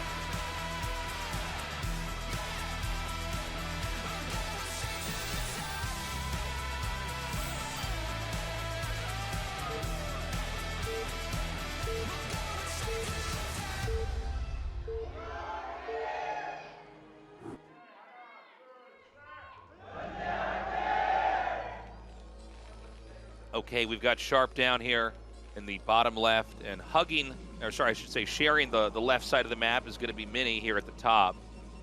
Already unhappy with his worker split. He did have everything bunched up on that one mineral patch. Oh, did he? Yeah. He messed up his worker split. Dude, there's something funny about Mini. He's so emotional. Yeah, he is. There's few players that wear their emotions so openly in a match as Mini. It cracks me up. That is true. He gets really frustrated from very small things. But you know, I can relate. I can understand. You know, when you're optimizing hard like Mini, you're trying to get these little edges, and a lot of those edges get lost if you screw up anything at all. Yeah. And so I think I really hope we actually get a long game on this map, because I think it could make for a really fun, crazy game, and it could make for a really long game too. But we got to get there first. And there's a whole bunch of things on this map that, you know, seem like either side could punish you on. Keep in mind that there's, at your very natural expansion, there's an area where you can make stuff behind, or drop Reavers behind there, or drop tanks behind there. So, what are you cracking up about? I'm sorry, I gotta mention this, because I was watching. Mini sent his probe out to make his gateway, and when it got there, he had 138 minerals, and he visibly just cringed and, like, frowned. Like, this is how mapped out this guy has the game, that he is completely pissed that he is missing a few minerals because of his split. Look at his body language right now, Tasteless. It's actually... Yeah. I'm getting nervous that the reason why we might not have a Protoss in the round of 4 is because Mini is so emotional about a few minerals. Yeah, he goes on tilt very easily. It is a super annoying thing, though, where you're playing a game right at the start, and, like, your depot is a little bit late, and then your barracks is a little bit off, and, you know, things are not flowing out the way that they should. But yeah, let's see how the rest of this game goes, because He's already had just a couple very small micro mistakes here in his opening. Well, hopefully he can keep that inside and just, figure out how to move forward from here. This is once again an 11 gas and a very, very, very fast factory from Sharp. So it looks like that is the way that he wants to play this tonight. Of course, we saw that work out so well for him against that Forge fast expansion from Mini, where he got the Vulture in before that cannon was done, even cross map. So he's going to have a very quick Vulture here once again. But, with a more regular opener here from Mini, I'm not sure if that's going to make a huge difference. Yeah, Mini's so far is going for the classic PVT opening of just getting Dragoons out with range here. And he'll very likely be expanding right after that. And if he's not, he's doing some kind of crazy cheese here. And, as far as it goes for Sharp, he's also doing one of these mainline openings, basically just trying to get his factory up and eventually, seize control of the low ground, make a bunker and a command center and expand. The probe going to come out and try to stop this SCV that is going to try to rescout, and he is going to catch it. Oh my god, he just barely misses it. Just barely. So Sharp will get in, see that range is on the way, and that's going to tell him exactly what he needs to do to defend. Yeah, the Vulture and the Marines are now chasing back this one Dragoon. He's going to need that second Dragoon to come down and pair with that so he can actually fight that back a little bit further here. But so far, Mini, playing a very, very normal game. I'm curious to see if we're going to have any kind of surprise DT tech, because I have seen Mini do that before. But usually what you're going to do is just get a robotics and get observers and maybe a shuttle and a reaver. Well, Sharp gets that bunker up just in time here. I do have to mention, because we've talked a lot about the optimizations of Mini and the way that he can get frustrated by some of these like little mess ups and everything. But Sharp is actually, like, I've been kind of paying attention. I'm always watching any Terran game I cast with the corner of my eye, watching their minerals, gas, and the mini map of their base. Like, this is a super optimized build as well. Like, he's really been fidgeting with his gas, and I'm not sure to what end, but it feels like Sharp is, like, super prepared with a specific build for this map. Yeah, you can do that where you throw some on gas, take one or two off, and then put them back on just to try to get things out a little bit more efficiently. Since we have the Robo coming here, and I'm assuming it's going to be a Reaver, we got to point out that this natural base setup, I mean, you could put a Reaver back behind the minerals and hit stuff, maybe then run inside the entrance with Dragoons. There's a lot of ways to punish here. And so I'm curious how good Sharp is going to be at defending any kind of attacks like that. Yeah, he's definitely going to have to think about what he wants to do against shuttle play here. It's just that is one of the scarier things. But, if you have, like, siege mode, or if you go Starport, obviously you can get, like, a Wraith or something to push it back. And, of course, everyone tries to mine out that small patch at the natural really quickly so that they can get back there with units as well. But look at this. Mini diving. He is going to end up killing one of these siege tanks. Oh, I feel like we're getting some mistakes here from Sharp. He has 4 Marines in those bunkers. If he had brought those out, it's easy to push this back. Yeah, he's keeping the Marines in the bunker. And, if the Dragoons get a snipe on a tank or a Vulture, just a couple shots here or there, I mean, this damage really starts to stack. It's also possible with how sparse the mines are that are out there that he could actually try to do that micro technique where you edge in and then gun down the mines as they pop up. Yeah, I'm like a little bit confused because, like, what Sharp is doing here, he went for 2 siege tanks and mines, and normally what you do with this is you just kind of push out to get the Dragoons off you so your Vultures can go around and scout a little bit, but he didn't really do that. He is going for upgrade Terran with an armory very quickly, and we see Mini as he loads up the Reavers. He's started +1 air attacks and a Stargate. So he's only got 1 gateway. He's so crazy, man. And it looks like he's actually going to unload some units in the back here. So it's a Reaver and a Zealot, and he wants to take these 2 Dragoons, I guess, because obviously, just like Tastosis said a second ago, guys, you can have a shuttle and a Wraith that actually, a Wraith just gun down the shuttle. But when you have Dragoons back here, now you can defend it. And I'm looking at this, and I just feel like a lot of damage can be dealt over here as these shots will go through the minerals. Seems like Sharp is mostly ready for this. He does have a couple tanks in position. It looks like he is going to maybe dive in. Wow. Wow, look at that. Oh my god, oh my god, oh my god. Oh, okay, so Sharp does live through that. That looked like it could have gotten like 10 SCVs, but instead he just gets the siege tank killed thus far. Yeah, and this is really scary. The tank actually just south of the second base is able to hit these Reavers, but this just seems like it's so annoying for the Terran to deal with. And again, with carriers coming behind this, I mean, Terran needs the income immediately. The fleet beacon is more than halfway done. We're going to have 2 carriers inbound in no time. This is one of the quicker carrier builds I've seen off of a gas expansion. The fact that he's gone like range Dragoon pressure into like a Reaver drop where he's utilizing 90% of his army behind his opponent's minerals, all off of one gateway into carrier. Dude, I don't even know anymore. These builds from Mini are just crazy. And he keeps picking those tanks off. You know, it's funny. It obviously occurred to me that the Reaver could be shooting the SCVs, but I didn't appreciate how much damage the Reaver could deal just to the tank. I mean, we've seen, what, 2 or 3 tanks already picked off here. And Terran doesn't really have a lot of recourse right now. Yeah, he doesn't. The type of build he did, he's gone for upgrade Terran, which is just a super fast armory. And you basically can't really do much of anything until at least 12 minutes into the game. You've spent so much money on those upgrades. And in fact, I do have to say, it looks like his starport is maybe a little bit late based on when he made his armory. So it doesn't seem like he's going to have a very smooth transition into 2-1 even, which is, I mean, the whole point of upgrade Terran is it fights well against carriers. Like, that's why it was invented. Yeah, 2 more shuttles now are going to come out, and I would imagine he wants to try to get into the same position behind these minerals. You can see that Sharp has built in quite a bit back over there to try to deal with this.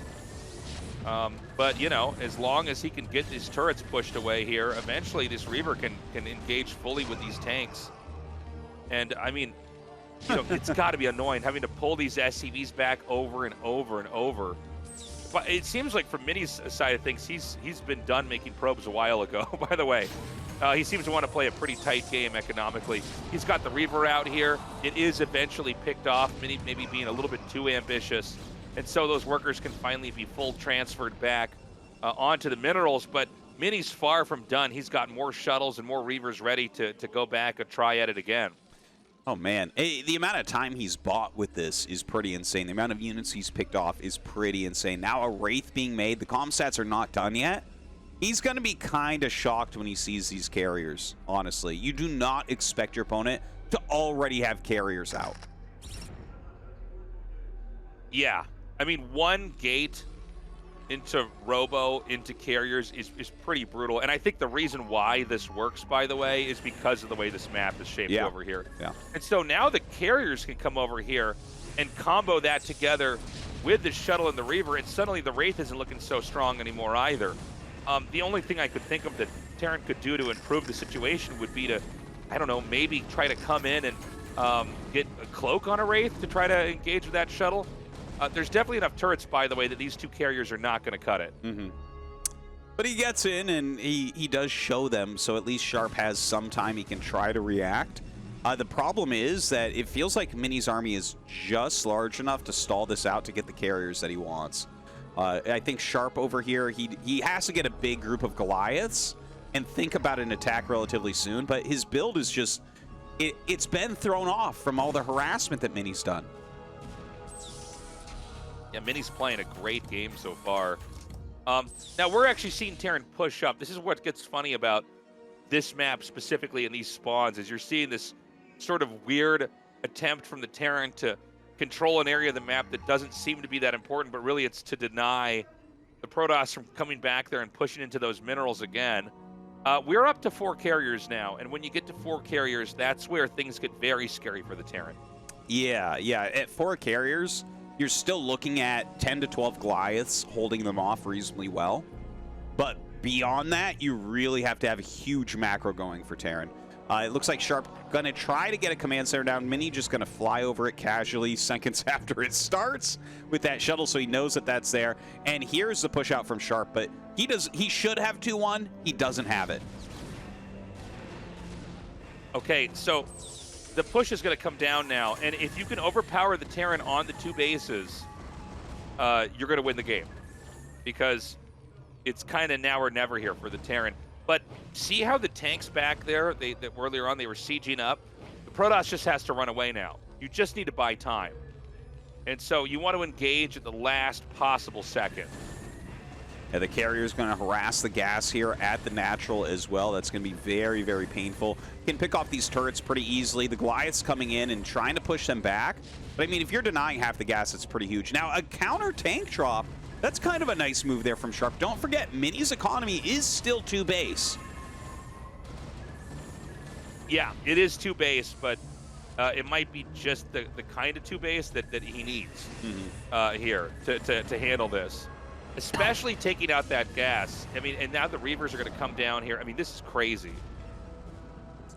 Yeah, this is very tough. This really looks like it's going to be a mini victory. I can't imagine how Sharp is going to be able to deal with this. You were mentioning before, the terrain of this map really looks like carriers would be insane here, and you can see that happening right now, where the carriers are harassing, and then they fly for 2 seconds, and then they help to fight off the main Terran army as well. And the push is going to come, and you know, Mini knows all he's got to do is buy some time. If you could snipe off a tank here or there, then suddenly these Zealots and Dragoons are going to be looking pretty strong against those Goliaths. And just when he gets close enough that the Goliaths are a threat, he backs up. And all he has to do is keep cranking out more Zealots and Dragoons here, because eventually he's going to have enough that he can just strong arm them. Yeah, right now Sharp going for mass command centers. You know, he's gonna have to buy a lot of time. If that's the idea, is like, let's triple expand and go up to 5 base. Okay, if you get it going, sure. But that means you have to keep your army together, and you have to keep enough pressure that the carriers aren't counterattacking you. In moments like this, when you see the carriers roaming, you're just trying to find any value anywhere without dropping a carrier. And so he's going to come back in here again, and I love this, man. He just comes right in. He's going to kill off that turret and then the refinery, or the SCV that's making that refinery. And, well, I guess he actually didn't. Excuse me. I just assumed that he was going to take that out. He goes for a tank instead, but denying that gas, slowing that down is all you need to do. Yeah, and these carriers, I mean, they're going back and forth. He just hits the natural. He comes back up, flies over that terrain that the Goliaths can't go on, picks off a few units, backs up as the Goliaths push forward. Look at this, rotating back down, maybe towards that natural, maybe staying there. That's something Sharp has to try to keep track of and continually counter. Yeah, he takes the refinery out again. And, you know, the Vultures are just not helpful in these situations, by the way. I know that they're great units, generally speaking, but what you really need is tank Goliath. And Goliaths, they don't cost that much gas, but they do cost some gas. And so delaying this it's one of the reasons why we're seeing the Vultures even pop up here to begin with. And any moment these tanks get sniped by the carriers, which, you know, we've already seen it happen a couple times, that is what is going to allow the Zealots and Dragoons to just overpower in this situation. Yeah, you know, more and more missile turrets are being made. Sharp actually has gotten a pretty strong economy up at this point. But look at that siege tank count. It's incredibly low. He's been focusing on pumping out Goliaths. And 3 siege tanks, I don't think that that's going to put out enough damage to actually kill this army. And, oh, he's adding a few more now, but still, that is a scary Protoss army walking around the map. Yeah. Tank siege up. Will the Protoss even engage over here? Yeah, looks like he's going to maybe go for it here. Does he actually have enough to overpower him? You know, if the Protoss engages too early, it can cost you the game. Sometimes in situations like this, the Terran just has to win one big fight, and that's enough. Well, is he going to be able to win that one big fight? Right now, Mini, ooh, look at this catch. He's going to get that shuttle. The Reaver gets dropped out, but that is a good pickoff. That's Mini trying to go around the map and kill some of these bases. Now, do you try to defend as Sharp, or do you counterattack? I think Sharp's going to go for the counterattack. So these bases in the bottom right, I mean, they're going to go down, but, you know, the carriers just literally aren't fast enough to chase these Goliaths back up here. But the Dragoons and the Zealots are going to come down. Mini's doing a good job with the keep away. And this is also super smart here to just target down the command center. You're better off just blowing up the command centers and denying the position than trying to kill all the individual SCVs. Oh, for sure. Get that damage out as quickly as possible.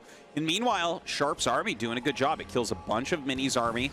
don't forget, like, Mini's standing ground forces, that's like half of his army. His other half is carriers. So you can't really engage with that. And Sharp knows that. He is doing a fantastic job. A Goliath drop here as well, killing a bunch of probes in the main base.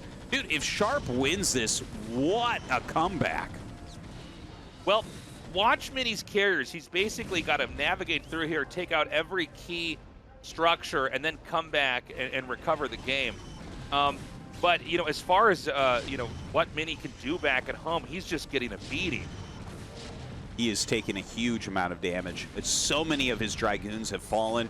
He does have some forces in the bottom right, which is incredibly important because that is one command center he didn't get. So he's going to be able to pick that off now, which is going to bring Sharp down to 1 mining base. So both of them losing basically their entire economies. But who's stronger here? Well, you know, with carriers in a game, you never want to count the carrier player out. You know, over time, you could do damage, you could run away, those shields will regenerate. And I think he's actually up to 8, no, he's up to 7. But 7 is a lot, man. Yeah. And I am wondering now, could the carriers even try going into the Terran's main, taking out the armory, you know, or scanners, or command centers, or factories even? And you know, and also, you know, how many buildings are actually in places that the Terran can't reach with the ground army? Yeah, it's a good point. It's going to take a while for him to walk around and actually eliminate Mini. So Mini right now brings his Dragoons and carriers together. It looks like he wants to try to bust into this area. In the meantime, Sharp coming down. It looks like he's going to flank this with his army. Oh my god, the Dragoons all walking into mines. Dude, Sharp is putting out like this amazing comeback right now. But yeah, Mini, not even mining, is still doing a lot of damage. Well, he's got the 2 Reavers over here. And it seems like Terran is going to have to disengage with the Protoss in that push, and then instead try to come back here and take a fight over here. But the tanks are gone. It's just Goliaths versus Reavers. I mean, that's not a good matchup. The carriers and Dragoons are over here to cover this as well. I think Sharp actually loses this game, Tastosis. Yeah, I think those Reavers are actually putting him just over. He killed a lot of Goliaths right there. There's not a lot of units left here for Sharp. His supply was up by 40, and now it's down by 20. And you can see that Mini is just not losing many carriers. Still has a good clump of them right now. And I don't know how he afforded all those Dragoons, but a huge Dragoon army coming down the map now as well. Yeah, I mean, both these guys, they're just in shambles right now. But the tank count has become so low, and the Goliath count has become manageable, I would say. And so we're up to 6 carriers again. Now, Sharp did a pretty insane job about actually taking out the carriers earlier, but I mean, back up to 6, that's a real threat. And also, that natural expansion, it's going to mine out. We just had a split second of it on screen. It's pretty low on minerals. So, you know, this is now a situation where it's not just about Sharp surviving. Sharp has to get another base up soon. And I don't see any position that's very easy to do that in. No, certainly not. But if he makes Fire Bats here, Tasteless, he gets a moral victory. Oh, there it is! Oh. I love to see it. Fire Bats against Protoss, let's go. But yeah, it looks like Mini coming in, maybe for the final kill here. He has enough Dragoons and Reaver here to help out against the Goliaths. And Sharp microing his heart out, but he's not going to be able to take this one. Look at that. Fire Bat's going to burn that pylon down, Tastosis. We've seen it all now this season. The carriers are now in a position where they can actually snipe these Goliaths. You can see the dropship was there to spot on the high ground. That's immediately picked off here. Sharp's going to have to tap out. Yeah, I think that's just about it. The Dragoon's getting in on top of some of these siege tanks. He brings SCVs up to fight, but the Reaver will deal with those. 32 kills already. Another carrier goes down, but that's it. GG. Mini going to take the advantage in this series, 2-1. What a game once again. It really, I thought Mini was going to win that easily, but Sharp really made it hard on him. Yeah, Sharp put up a good fight. And look, all he could do now is put that map behind him. That's a tricky map to play on. It looks pretty frustrating from the Terran's perspective. But again, you know, this series, it's us going from the standard maps and then a deep dive into the weird and complicated maps with more islands, with a different geography, sometimes with only 2 spawns.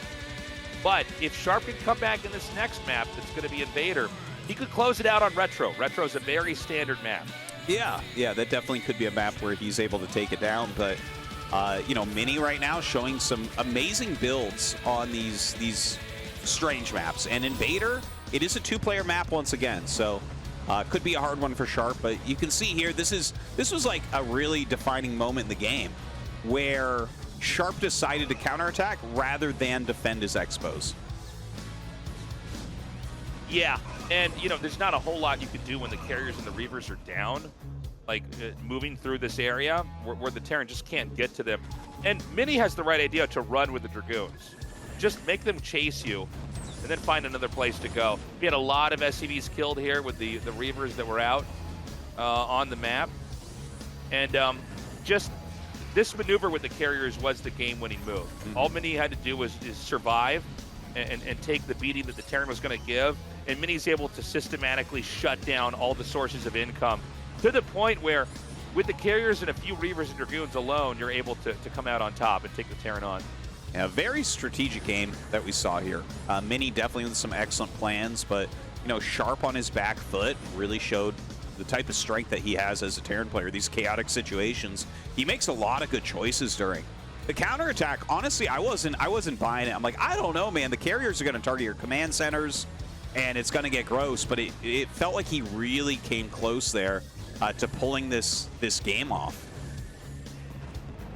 Yeah, I mean, Reavers and carriers together, it's such a brutal combo. And just 5 or 6 Dragoons along with that, and you suddenly have this army that can push into a Terran in a way that nothing else really can. And this is where we saw Sharp was forced to come back and try to recover his natural. And this is where a lot of the tanks and the Goliaths were killed. And from there was not a position that really Sharp was able to recover from. No. The Reavers just seem to have done such a good job against the Goliaths. I think he actually missed an opportunity when Mini first pushed the natural. The Reavers got very close to Goliaths. I think you're supposed to actually just target them down at that point. You're going to lose a couple of them, but like if he had killed these Reavers earlier, maybe he actually ends up holding on. Yeah, I think you're probably right about that. There was a lot of moments he's targeting the carriers where I think he should have targeted the Reavers. Yeah, the Reavers actually dealt so much damage. Yeah, well, the Reavers are the actual threat there. I mean, the carriers will whittle you down over time, but the Reavers have to be taken out, or the damage is going to just start to add up, man. Well, that was an excellent third game. A great series so far here in the round of 8. These two really giving it to each other. We are going to go into Invader as our next map. Again, a 2-player map. We've seen Mini's strength there, but Sharp having a great counter, at least on Dark Origin, even though he ended up losing that game. We're going to go to a quick commercial break, and when we come back, see if Mini can finish him off.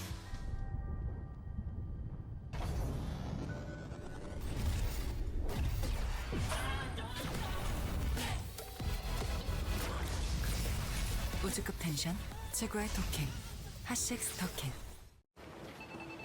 똑같은 하루에서 답답함을 빼면 더 청량해질 거야. 제로처럼.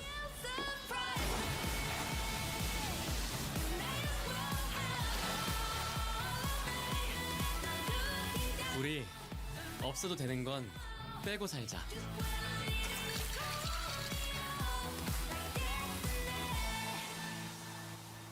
칠성사이다 제로.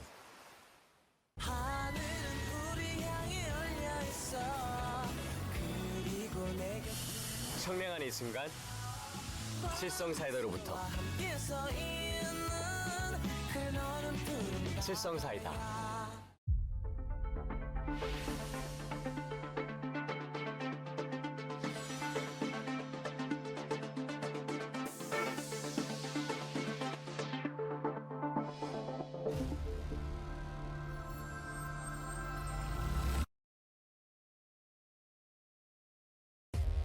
Greatest of all time, that's who I am. I never take a day off, I fight until I win. I'm a legendary champion, nobody better. Don't come against me or test me because I never let up. Yeah, I got the power, feel it in my soul. I never settle for less, I came to win the gold. Blood, sweat, and tears is what got me here. I fought against the best and never had a fear. My legacy, my prophecy, I'm chosen for it. Can't nobody stop me, I was destined for it. I'm a winner, a champion, headliner, what's happening? I'm a soldier, a fighter, find me where the action is. All non-believers, I declare war. I got the eye of the tiger with a golden sword. I am a fighter, got a dream of a legacy. Eye of the tiger, can't nobody stop me. Rising up higher, doing things that you never seen. Eye of the tiger, can't nobody stop me. Yeah, the one they looking for and searching for, I'm standing strong. Under the spotlight, I shine bright, I'm right at home. I fought up from the bottom, this where I belong. Please don't try to challenge me or you'll see why I own the throne. I'm a beast, I'm an animal, I'm a rebel, intentional. The way I'm moving is criminal. I'll take over your sentinel, the wrath I'm bringing is biblical. Nothing about me is typical, damage I cause is critical. I swear I feel invincible. So tell me who can really top me. I'm taking over the world, can't nobody stop me. I am a fighter, got a dream of a legacy. Eye of the tiger.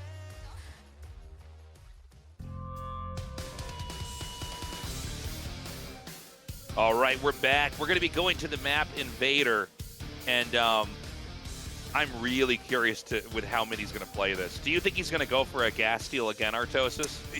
Yeah, I think he's going to attempt it.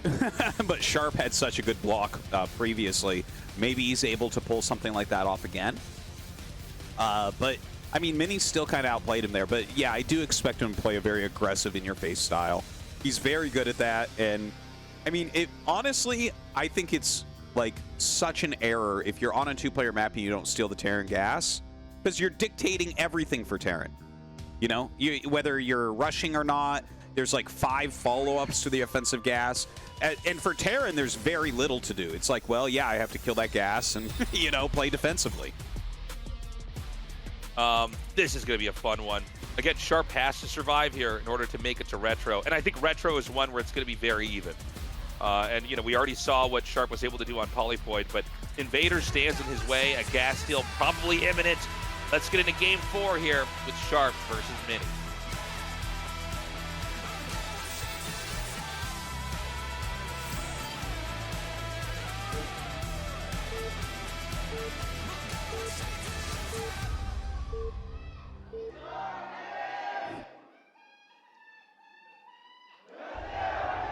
Okay, we've got Mini in the top left. We've got Sharp in the bottom right. Just real quick before we get into this game, we want to do our one in-game plug, guys. If you want to support us in the English cast of the ASL, please check out our Patreon. It's patreon.com/ASL English. We hope to earn your support. Yeah, and hope you guys are enjoying the new quicker release dates. We're always striving to just make it better, it faster. That seems to be the #1 thing people want, is the quickest release possible. So hope you guys are enjoying that as well. So on this map, I should point out that it's actually very hard to block your ramp. It's not like what we had on Neo Dark Origin. But I don't see a probe out on the map yet. Yeah, it might be mixing up in that way. Maybe he wants to go just Nexus first too. I've actually played a fair amount on this map, but I didn't check the actual rush distance timing because everyone just proxy gates and steals gas here. But, you know, some of these maps are, like, surprisingly far. And if you just get, right, like, if you get, like, a rush distance cross map that's, like, over 30 seconds, suddenly, like, some of these busts that you're going to see from Terran against Nexus first stop working. Like, you just can kind of hold everything. And it looks like, yeah, that is what Mini's going to do. That must be what's going on. I wish I had checked this now to see exactly the rush time. But, like, on these longer distance maps, a lot of times the SCV Marine Vulture attack won't work because the rally distance is so far. This map is designed with 2 entrances to the natural expansion. And each of those entrances snakes around a path, one to the far right side of the map, the other to the lower left side of the map.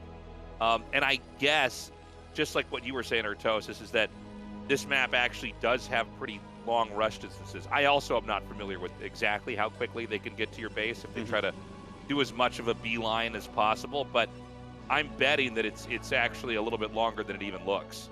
Yeah. I mean, it's a two-player map, so you might look at it and say, yeah, I can do that, but until you actually check the time, it might not end up working. And in fact, Mini here is trying to kill this SCV before it can get back. This is insane micro.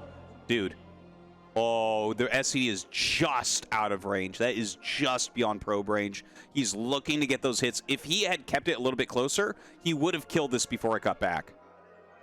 This is so hard to do and macro. Like, if you just only focus on this, getting the moving shot is fine, but to try to make sure that all your probes are mining and that you're keeping up with what you need to make, it's really tough. Yeah, in fact, he wasn't mining gas there. I don't know, did he miss that, or was that purposeful? I'm not actually entirely sure about the particular build order he's using there. But Sharp, is he going to try to bust this? Because he sees two gates. You know, it's not a fast two gates. It's Cybernetics scoring to second gateway. And a single Marine going across, no Marines being made. So he's going to, like, fake attack it, but Sharp is going to be expanding here. Yeah, he's sending the probes out here. You know, the probes, they can moving shot Marines too. Watch out. Did you know, Tasteless, that those probes that just moving shot of that Marine, one of them could go across the map, steal a gas, hide a gateway, go down, make a nexus, make cannons there, and then hide carriers all by itself. Did you know that? The probe truly is the greatest unit. It is the greatest unit in the game. That moving shot, yeah. Whenever you see these tier lists, like we both have them on our respective YouTubes, but of like what are the best units, probe is always up in S tier. Yeah. If you know anything about StarCraft, it's just like such a good unit. It's crazy what a probe can do. Now, when a vulture's there, the probe not nearly as good. But, you know, obviously the probes have done their job so far this game. That vulture not going to find any real damage, and Mini is just going to send his Dragoons across. So we're going to need to see a bunker. This, I actually very much like the play from Mini if he sends them all the way across. So the Dragoons are able to run really good interference. In fact, that's one shot away from getting killed here. And now Mini's going to start to advance on this. And keep in mind, like, we had a Marine killed earlier. In fact, this Marine's not even going to get back. Is the bunker empty? Oh, no. I think there's at least one Marine in there. Yeah, there's one or two made it in, but he did lose that Vulture out in the map. Now, if Protoss can do this, if they can go Nexus first and then they get ranged goons outside your bunker, you're in a very bad spot. This is terrible for Terran. What you want to do against the Nexus first is put up a mine containment. And the fact that he is unable to do that here, he's playing defensively, that's rough. He's going to have to get siege tanks. He's probably going to have to get siege mode as well, which is, it slows Sharp down immensely. Keep in mind, you know, you need at least one SCV for every Dragoon that's hitting the bunker in order to repair it and not let the damage, you know, eventually force it down to 0 and the bunker destructs. But, you know, if you get up to 6 Dragoons, you can one-shot SCVs. And so there's this whole mini-game that you can have where the Dragoons will just be doing damage, but they can dive in a little bit further and go for the SCVs too. Yeah, here he's only brought 4, and I think that's just to snipe the tank, and he's going to get it. Dude, it's so big. It's such a big moment. Yeah, this is getting pretty nasty. Another tank is going to be made. No doubt siege mode is going to get here eventually, but, you know, you could run in and kill another tank with these Dragoons as well. I mean, this is a very, very difficult spot. You can see the SCVs that are on the outside are taking some damage as well. Yeah, the Zealot comes up. I think he had an idea there to try to jump on the tank, but didn't quite pull that off. But Sharp's in this really tough position because Mini's got, like, just great mining going on. You know, he's had that Nexus forever, hasn't really lost probes. He's kept a lot of pressure onto Sharp. Sharp barely has any mines on the map. Mini has map control. Sharp doesn't have a lot of production. If you want to win this game as Sharp, it's going to be a really long one. I mean, he's going to go right for the bunker, Tastosis. Yeah, he can't repair that in time. Does he go in any further? I guess not. He decides to back up. But, I mean, Mini's doing a great job with the pressure here. We've got observers coming out next. I don't see anything crazy like carriers coming. But, you know, I mean, from here, it's a pretty doable position for Mini. Yeah, I don't know if this map is as good for carriers. I feel like if I'm Mini here, I want to go probably towards Psystorm, honestly. Like, he's already got such a unit advantage. If he just macros really cleanly from here, it's going to be hard for Sharp to really push out and secure more bases.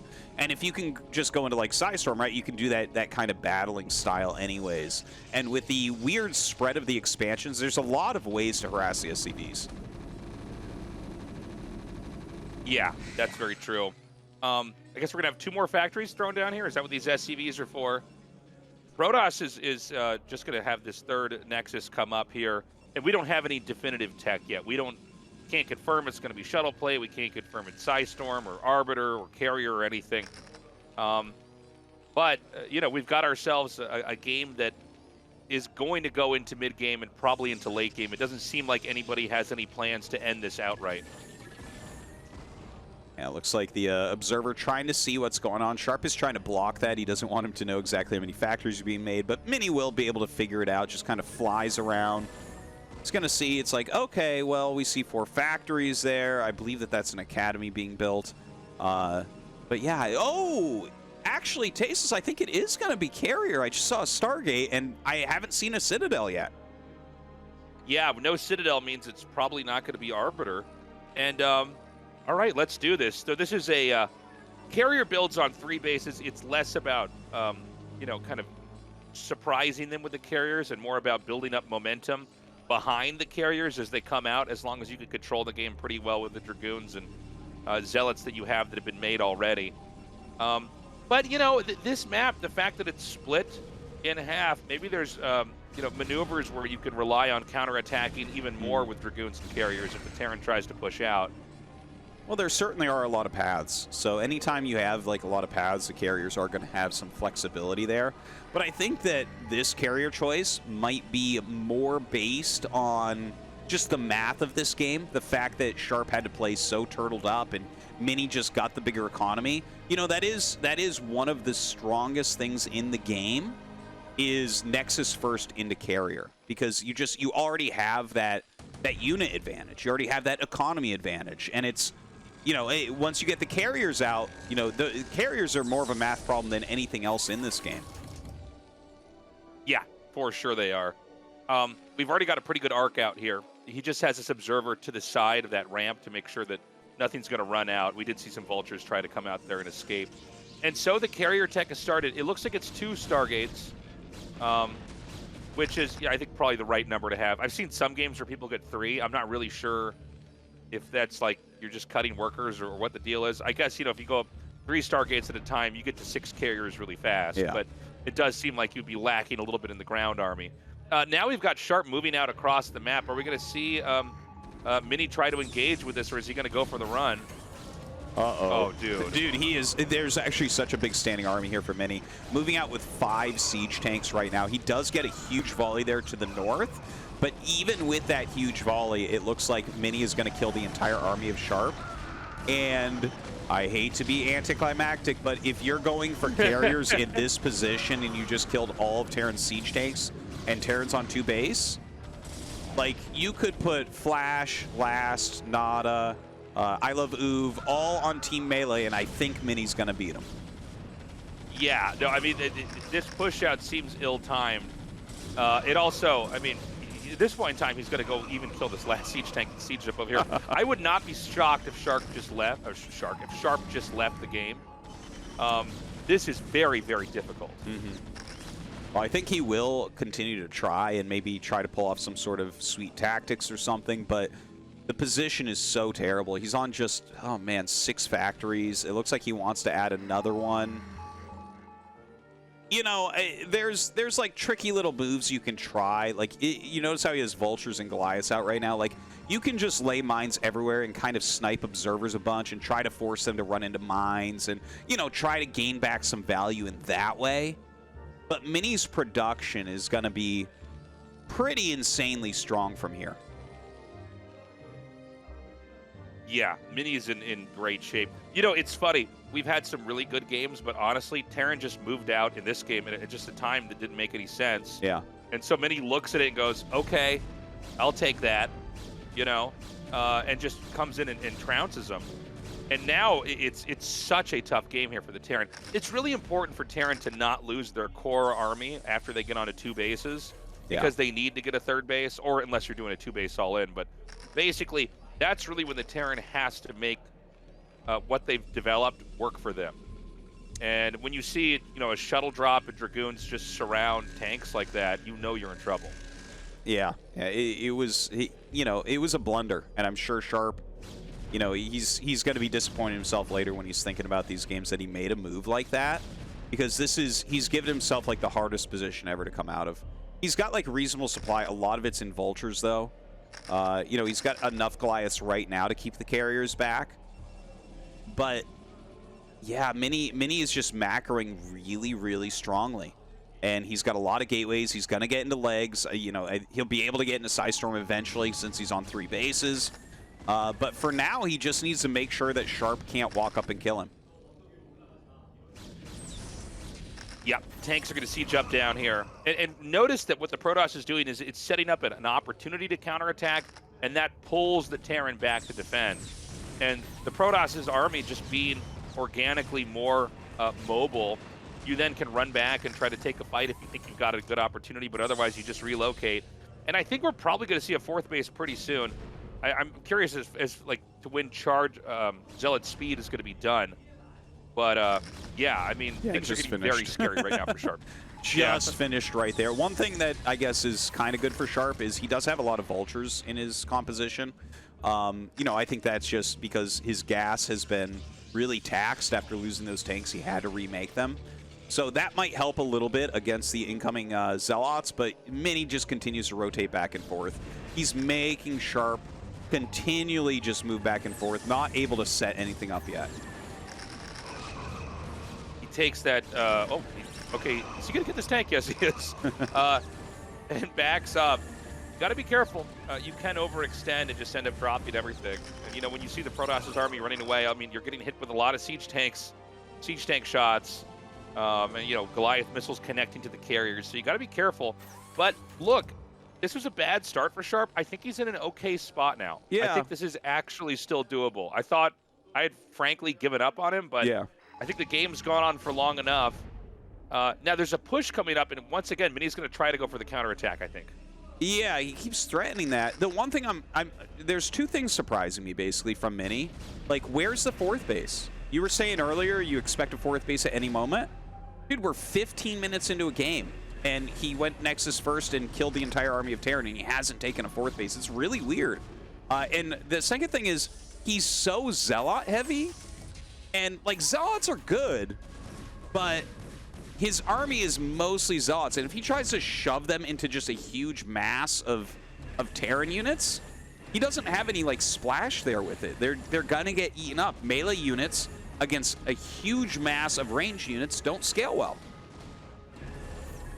Yeah, well, the carriers are doing a pretty good job just intercepting the Goliaths as they go down that ramp. It's actually kind of a cool position with the carriers here.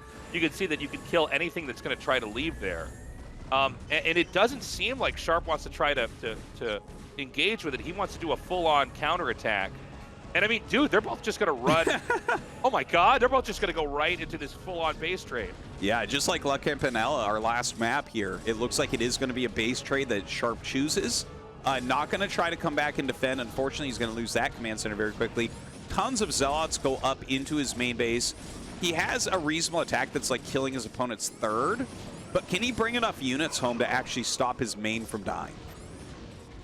Well, this is the thing. You just keep running back in here, and if they siege up, you just scoot further into the main.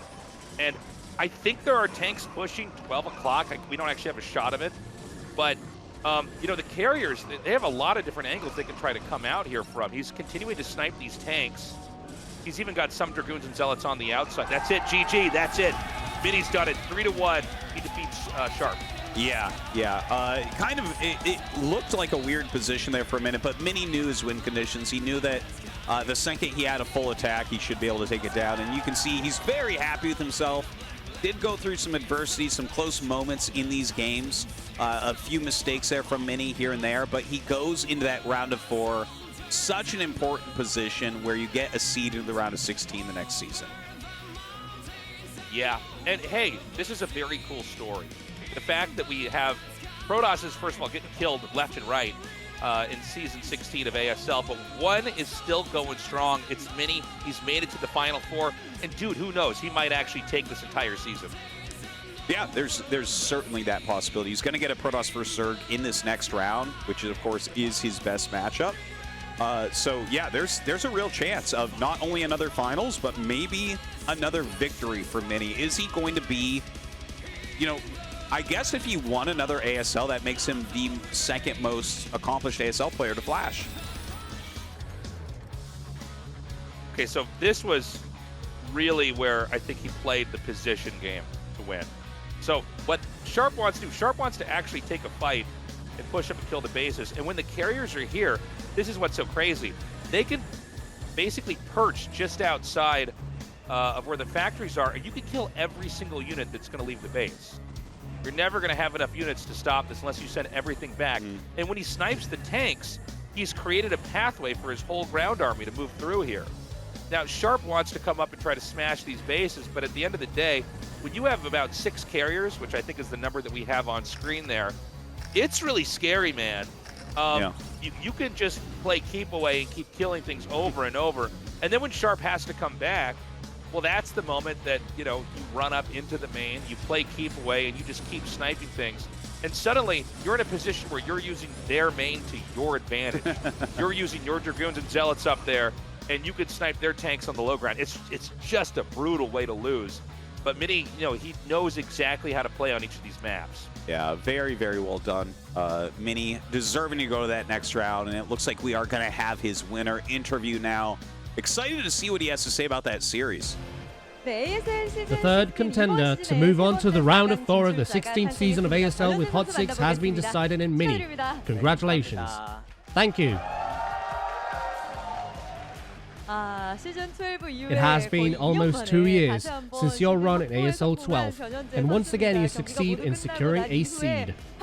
You cracked a big smile as soon as the match was over. You seem to be in really high spirits after that win. Well, in the last 3 seasons, I was struggling and didn't really have much to show. I wanted to give a good best of 5 performance, but I kept losing in the round of 24 and round of 16, so the fact I managed to win today means a lot. In the pre-game interview, you said winning the first game is of vital importance, but he kept getting run over by vultures and ended up dropping that set. We were worried you might not be able to keep your composure, but in the second game, you changed the mood with a forward gateway zealot build. Did you prepare to do that specifically?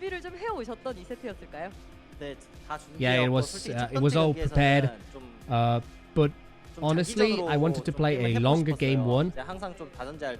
I mean, the first game in a best of 5 is the most important, but it was my opponent's pick, so I don't care too much, even if it's the most important set. Well, in game 2, I went for the build, because I'm confident in my Zealots, and I don't think Sharp is particularly good at blocking it. You managed to get ahead score-wise, winning set number 3 as well.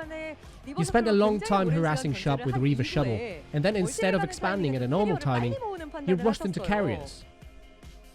Well, I wanted to go for really quick carriers, but they ended up being late. I didn't think I would get to harass with the Reaver Shuttle for as long as I did, and by mistake I forgot to saturate the gas in my natural for the longest time, so the carriers actually came out late. Oh? But you seem to be paying so much attention to how you split your workers in the early game. I wanted to manage my probes better, but then they all clumped together. Then I tried to do it again, and once again misclicked and selected 4. And again 4 probes started mining the same spot. I just kept misclicking. That was bad. I mismanaged my workers in the first game too, though. It keeps happening to me recently, and it already puts me in a losing mindset. I tried to manage my workers better in set 2. I didn't know my control in game 3 was worse than in game 1. But you seemed very concerned with that, and it kind of showed. I was worried it might throw you off in the end, but you gathered all your carriers and changed the pace of the game. Sharp took control of the middle of the map and kept blocking you there. So instead, you took your carriers and decided to send them to the 3 o'clock position. What was the idea behind that move? I kept getting stopped. The games didn't seem as slow during practice. And then my expansions kept getting blocked. So I ended up falling quite behind and my control wasn't there either. And I thought to myself, I need to try something. So I took the carriers and went for a game-deciding move. And eventually you did manage to take that game with a base race, and then went on to seal the deal with a victory in Game 4, and that sent you to the semi-finals. This season is starting to look remarkably like your run in ASL 12. First you beat a Terran in the round of 8, now you're running into a Zerg in the round of 4. You found yourself in good shape that season. What do you think of this season? I think I have energy flowing through me this season. I do believe in these seemingly pointless concepts, but I had some bad luck the last 3 seasons, so I thought surely things will be different this time. Well, anyhow, I managed to get to the round of 4 without too much hassle. This is where things start for real. Well, what's for sure is that you're looking at a Zerg opponent in the round of 4. It'll either be action or effort. How do you see that going? Who would you rather meet? I have beaten both plenty enough in tournaments, so I'm fine with either. I really don't mind playing against either. Whoever you meet, you're good going up against a Zerg. Yes. Good. As you said yourself, it seems the energy is there for you to keep you going, and the fans can feel it too. Do you have anything to say to your fans? I am hopeless when it comes to playing online, but anytime I make it into the ASL, I do really poorly online in comparison. So in ASL, I play very careful builds. I have high confidence in my skill, or in my skills, but my builds are a bit too conservative, so the games weren't going well.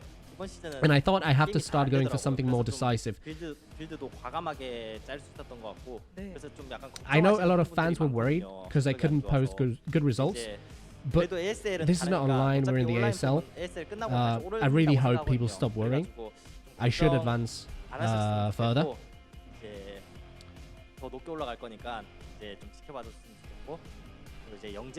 I want to thank JYJ, Royal, Light, Barracks and Rush for practicing with me. They definitely helped a lot. I also want to thank 2 of my friends for sending me messages in Kakao. I asked them not to cheer, they tease me. Anyway, thanks a lot.